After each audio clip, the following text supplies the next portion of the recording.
Bora. Então tá começando a gravar. Coloca as aulas gravadas e os materiais. Show? Show, show, show. E aí, como é que vocês estão? E as provas? Tá tudo tranquilo? Tudo belezal? E a vida, como é que tá? Então é isso. Vamos que vamos. Deixa eu colocar para compartilhar aqui.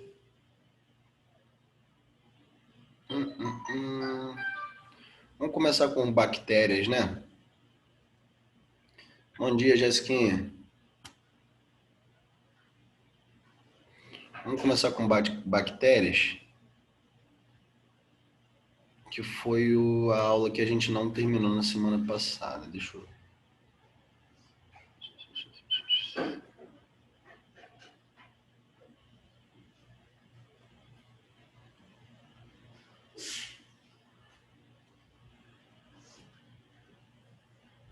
Ficou faltando falar sobre doenças bacterianas.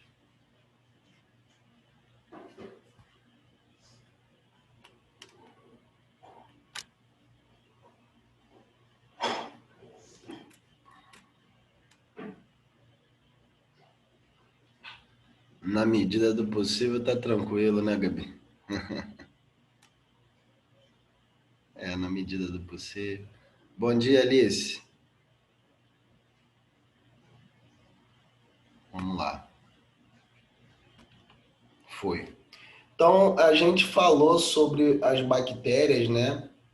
A gente fez uma aula introdutória na semana passada sobre bactérias, falamos sobre conjugação, né, sobre reprodução assexuada, a conjugação que elas fazem, que é a reprodução sexuada, né? E isso está lá na aula da semana passada. Se vocês quiserem rever, dá um pulo lá, tá? Agora ficou faltando a gente falar sobre as principais doenças bacterianas. Eu vou dar uma passada rápida, porque isso aqui não é tão importante, não cai com tanta frequência nos vestibulares, tá? Mas é interessante para a gente saber. Show? Então, vamos falar sobre a primeira doença bacteriana, né? E daí eu já começo falando que para a gente tratar uma doença bacteriana, uma infecção por bactéria, uma bacteriose, né? Ela é tratada com antibióticos. Show de bola, gente? Antibiótico não se trata infecção viral, né? Isso aí é bom que você saiba, tá? Pode parecer bobo, mas muita gente toma antibiótico para infecção viral, tá bom? Então, antibiótico só se toma, e com prescrição médica também, eu já expliquei para vocês que o uso inadequado dos antibióticos podem gerar aquelas superbactérias, isso tem a ver com evolução e tudo mais, tá bom? Então, com prescrição médica, tudo direitinho, tomando no dia certo, no período certo, mas só para infecção bacteriana, porque os antibióticos, eles agem na parede celular das células das bactérias, tá? Como o vírus não tem parede celular, antibiótico não vai fazer efeito. Show de bola? Então, para começar aqui, antibiótico só se toma com infecção bacteriana. Pode ser bobo, mas isso já caiu em prova. Já caiu no vestibular. Já caiu no Enem, se eu não me engano. Show? Então, a primeira doença que a gente vai ver aqui agora juntos é a cólera, tá? A cólera matou muita gente, principalmente no século XIX, XVIII, tá? Ela é dessa espécie aqui, Vibrio cholerae, né? E a transmissão ela é direta, tá? Transmissão ela é feita diretamente através de alimentos contaminados ou por água contaminada, né? A gente sabe que antigamente, no século XIX e XVIII, não se havia ainda um saneamento básico eficaz, né? E os alimentos eram ali contaminados e a água contaminada. Não tinha SEDAI, né? Não tinha ainda tratamento de água de esgoto. Então, as condições de limpeza eram precárias, né? As condições de saneamento básico eram precárias e muita gente morria de cólera, tá? É uma doença que, com a infecção, causa diarreias, né? Vômitos, cólicas intestinais, cãibras, mas pode levar uma cãibras intestinais, né? Mas pode levar uma diarreia tão intensa, mas tão intensa, que a pessoa ela morre desidratada, né? Por falta de água e por sais minerais, beleza? Então, atenção nos alimentos que ainda existe, tá? Ela não foi erradicada, não, existe. Né? Hoje em dia a gente tem menos porque a gente tem saneamento básico, mas em locais onde não tem ainda, ela é muito frequente, beleza? Então, muito cuidado com a água, muito cuidado com os alimentos, porque não é só a cólera que é transmitida, a gente já viu que alguns vírus também podem ser transmitidos por alimentos e por águas contaminadas, tá? Então, como que a gente se previne? Com água tratada, bebendo água tratada, né, ou fervida, proteger os alimentos do contato, né, dos insetos, porque principalmente os dípteros, as moscas, elas podem transmitir essas bactérias, né, transmite esses micro-organismos, então bastante cuidado, manter bons hábitos de higiene, tem tudo aquilo que a gente sabe, né, lavrar frutas e verduras e tudo mais. Show? Uma doença muito não é tão frequente, mas ainda é frequente. Inclusive, matou o filho de uma cantora gospel. Tá me fugindo o nome aqui agora, se alguém me fala. Estela. Minha esposa lembrou aqui agora. Estela. Matou o filho dessa Estela, tá? É a meningite meningocócica, tá? Ela é causada por uma bactéria também, né? Que essa bactéria ela atinge, ela cai na corrente, ela é transmitida por via oral, tá? Via respiratória, e ela pode, cai na corrente sanguínea e ela pode atingir as meninges, que são as membranas que envolvem o nosso encéfalo, tá? Então aqui, ó, o nosso encéfalo, o nosso cérebro, ele é um órgão importante, tá? Todo mundo sabe disso, e ele precisa ser protegido. Então a gente tem aqui a primeira proteção é a nossa caixa torácica, né? Que é constituída pelo osso. Abaixo dessa caixa torácica, eu tenho ainda uma outra proteção, que são essas membranas, que são as meninges. A gente tem a aracnoide, a subaracnoide, tá?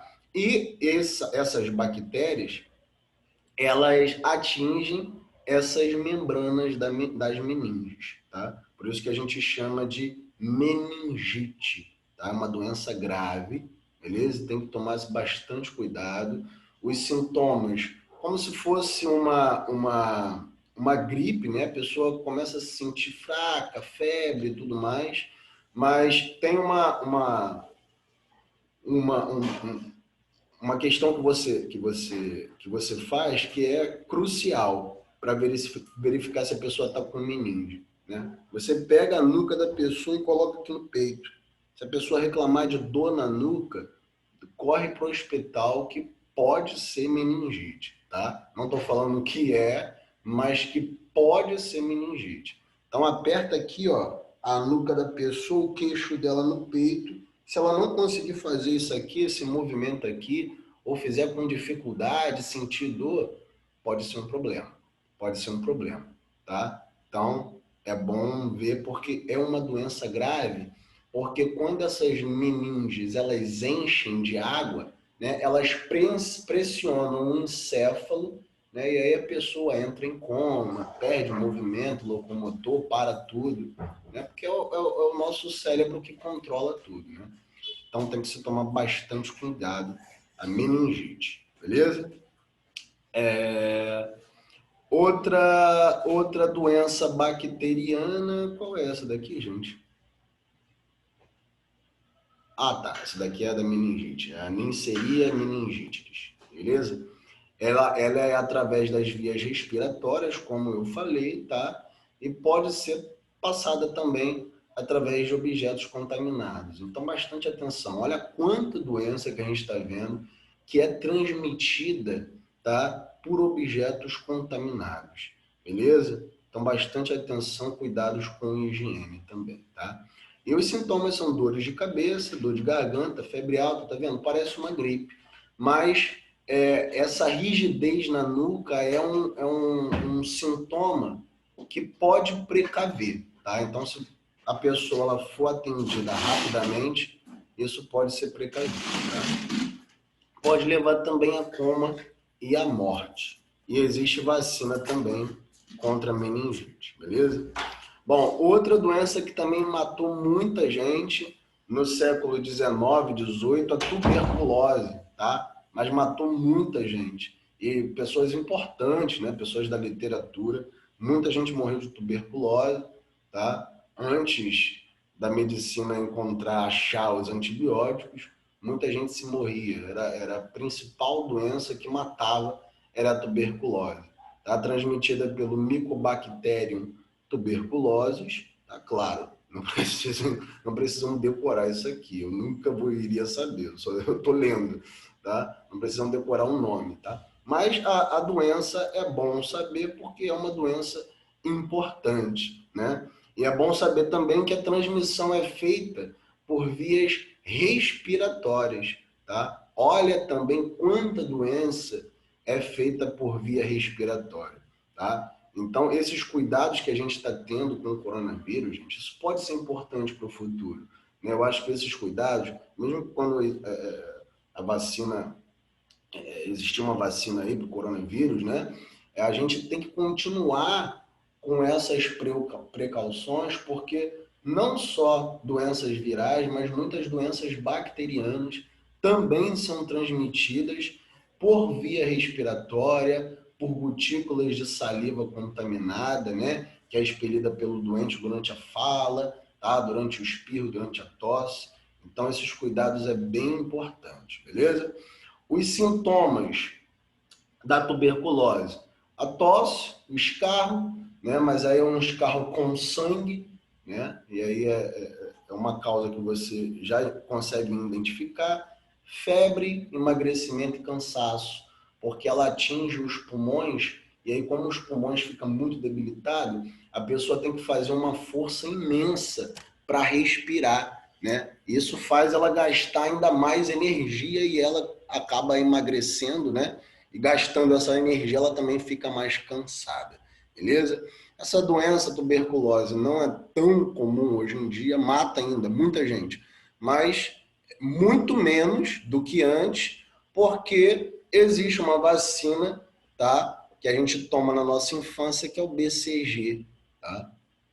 Que é uma vacina, um complexo, tá? de outras que são prevenções de outras doenças também, e uma dessas previne também a tuberculose, tá? Então, por isso é importante a vacinação na infância.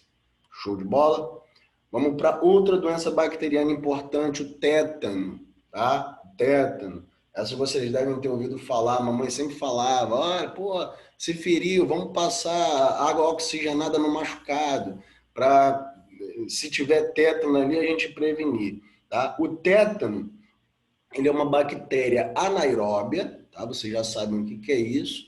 A gente já estudou respiração aeróbia e anaeróbia, tá? Ela é uma bactéria anaeróbia obrigatória, então ela não sobrevive em ambiente onde tenha oxigênio, tá? Ela só faz respiração anaeróbia e por isso que a mamãe, ela coloca lá no nosso machucado água oxigenada quando a gente se machuca. Porque essas bactérias, elas ficam no meio de ferrugem, né?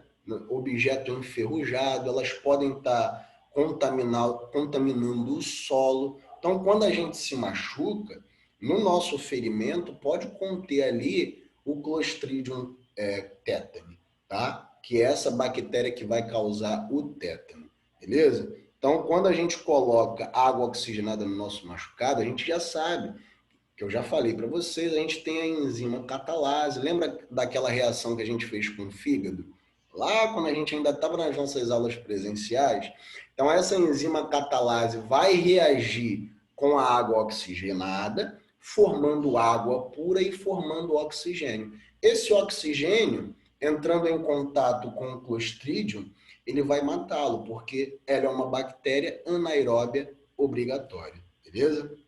E a transmissão, como eu falei para vocês, é feita através de ferimentos, tá? Na pele, contato com terra suja, contaminada, tá? Então, por isso que a mamãe passa ali sempre água oxigenada no machucado, tá? Sintoma da doença: dor de cabeça forte, febre e rigidez muscular, morte por paralisia dos músculos respiratórios, tá? A gente sabe, a gente vai estudar juntos isso, tá?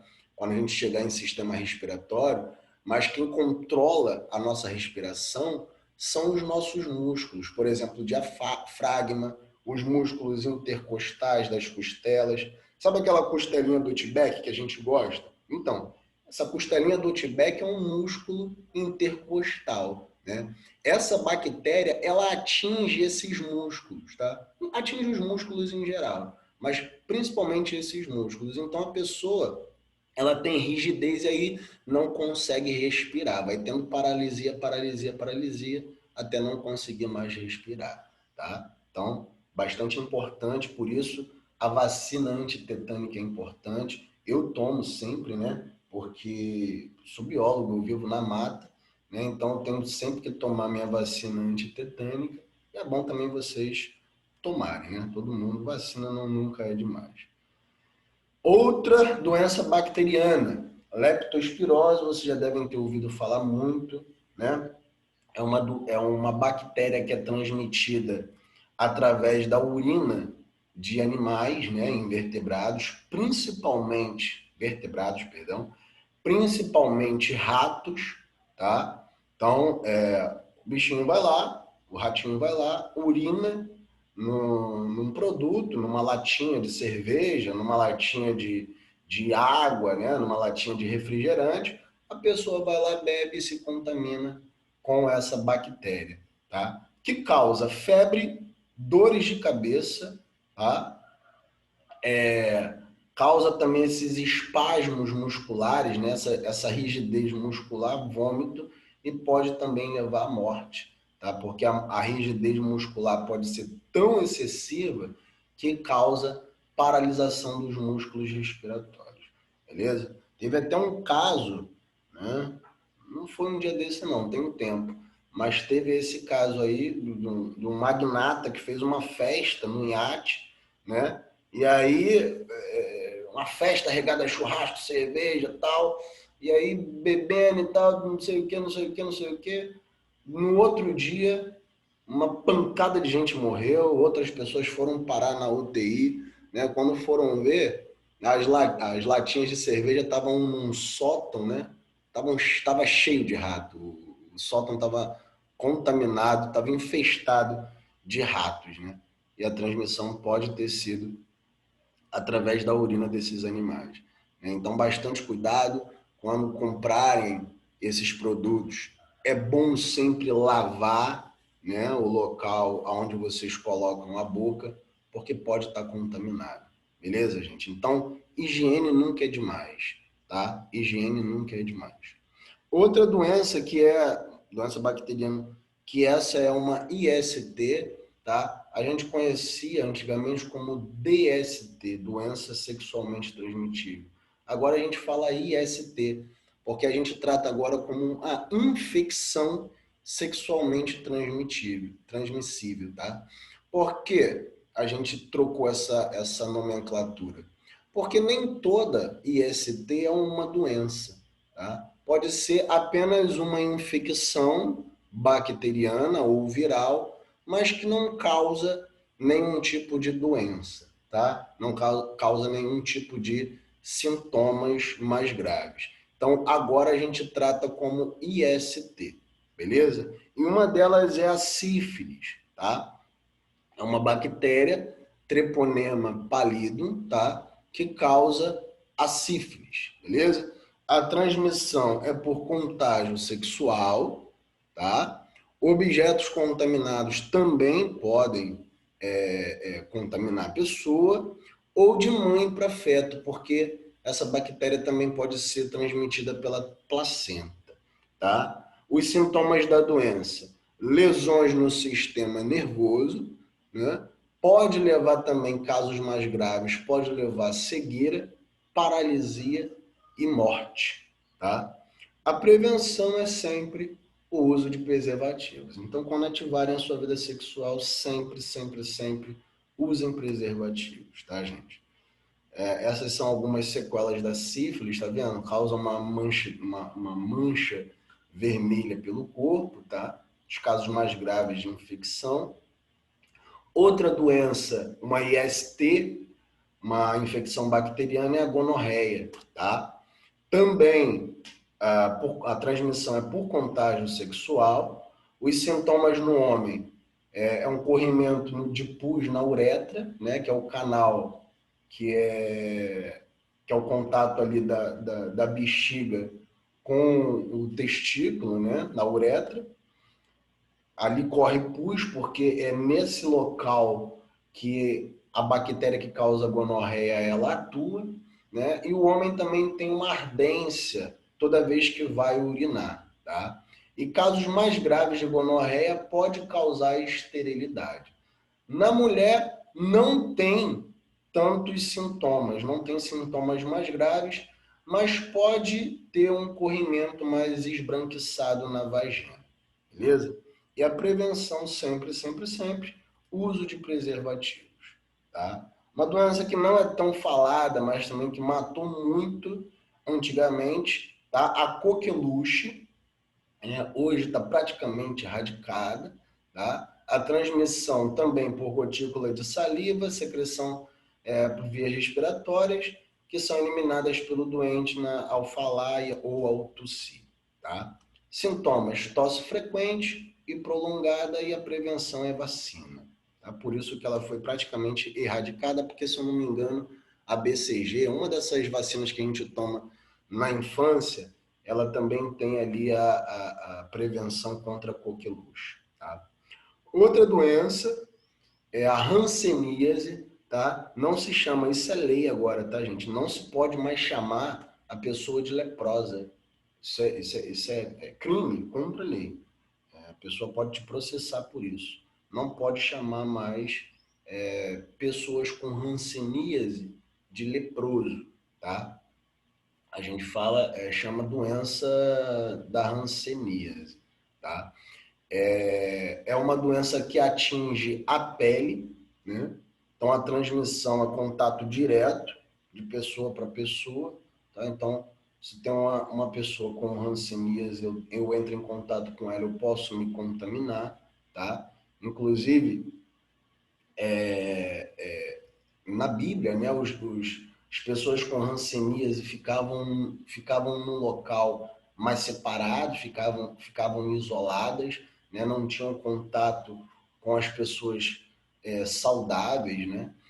E os sintomas são lesões na pele, uma lesão grave na pele, lesões nos olhos e nos nervos, tá?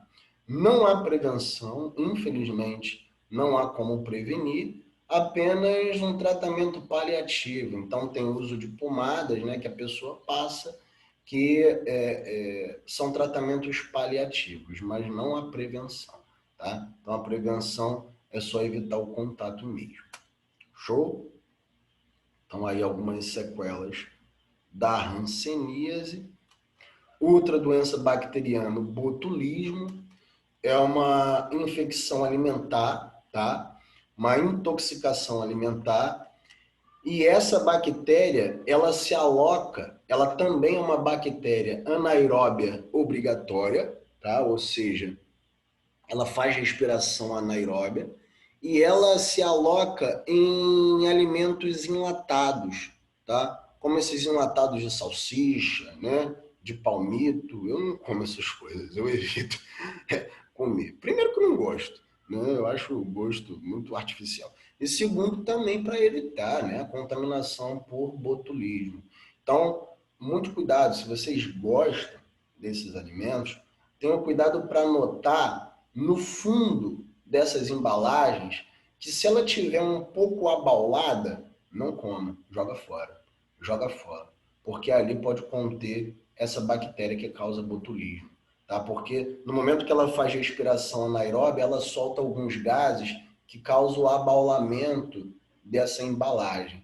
então não coma. Se a embalagem estiver retinha, bonitinha, né, até pode, até vai, tá? Com cuidado, mas vai. Mas se ela tiver abaulada, não come não. Não coma não, tá?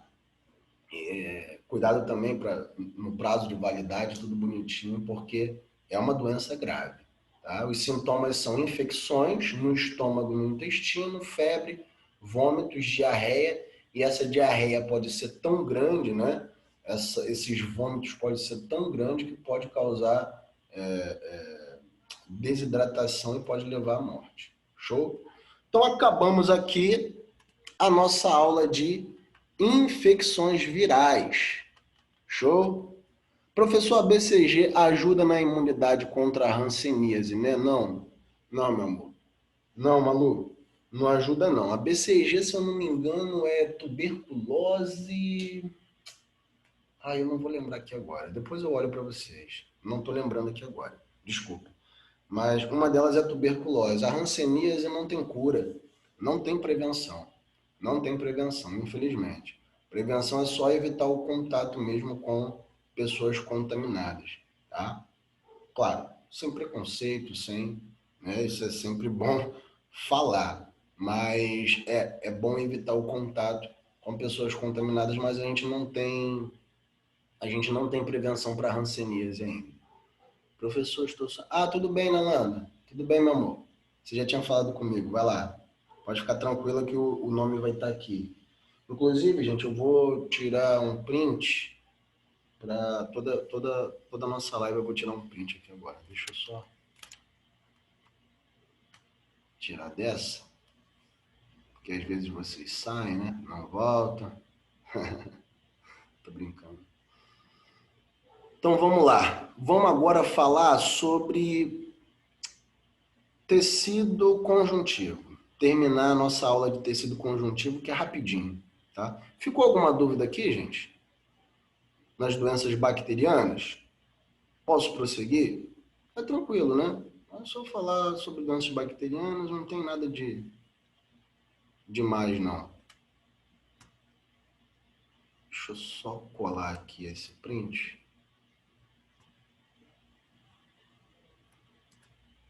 Depois eu colocar a presença lá.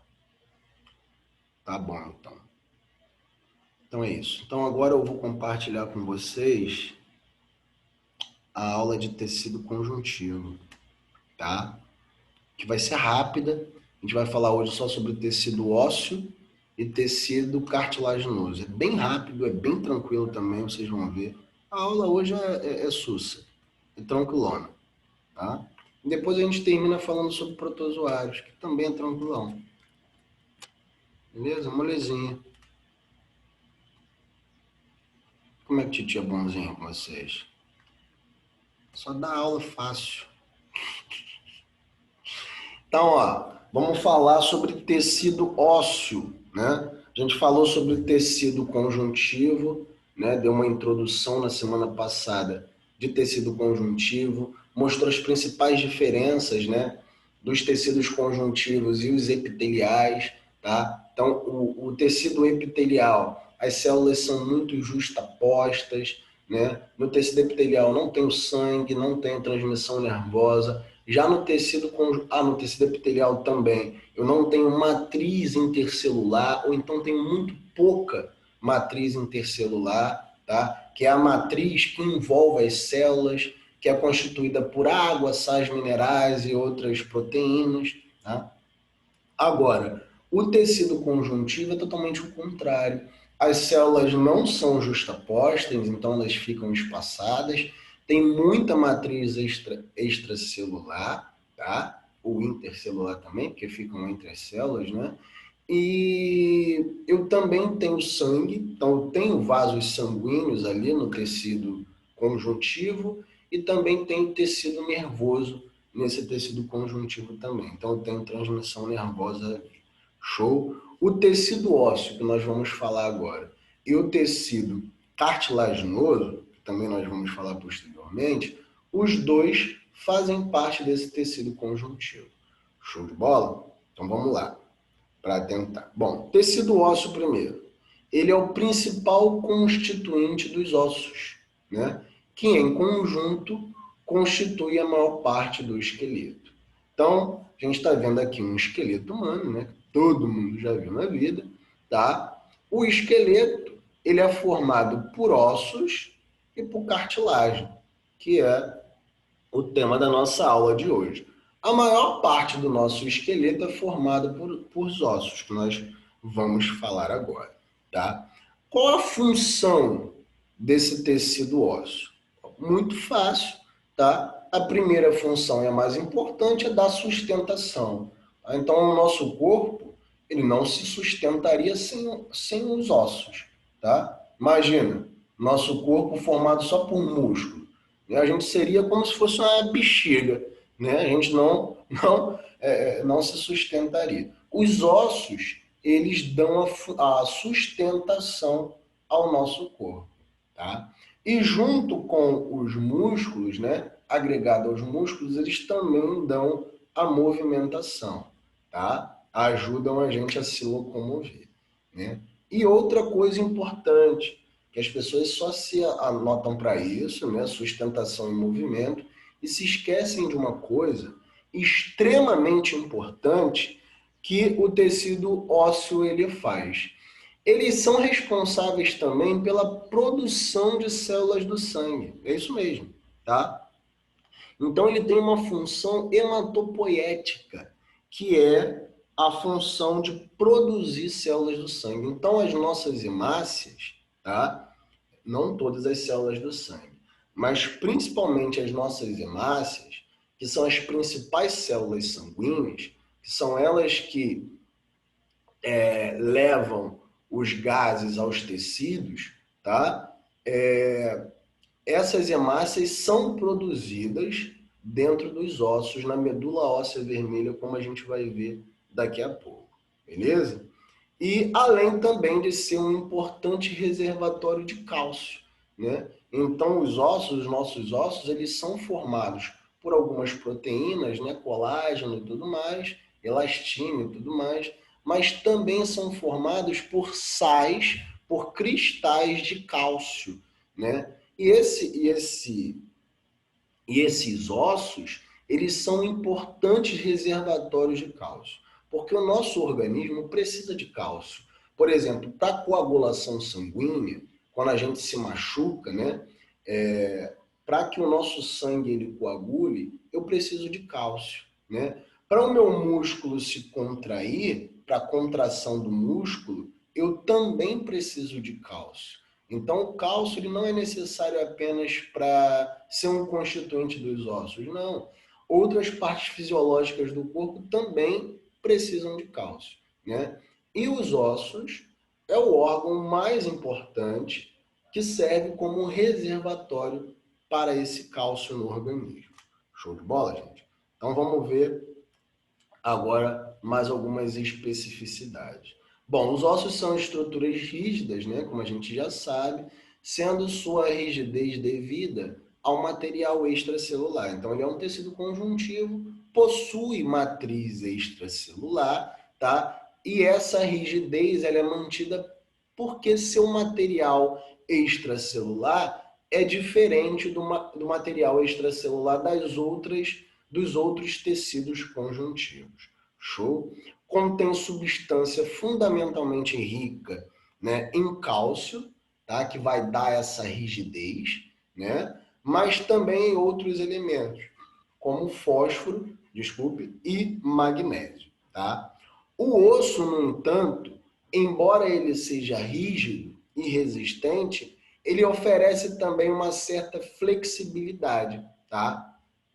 Devido à presença de fibras colágenas no material extracelular.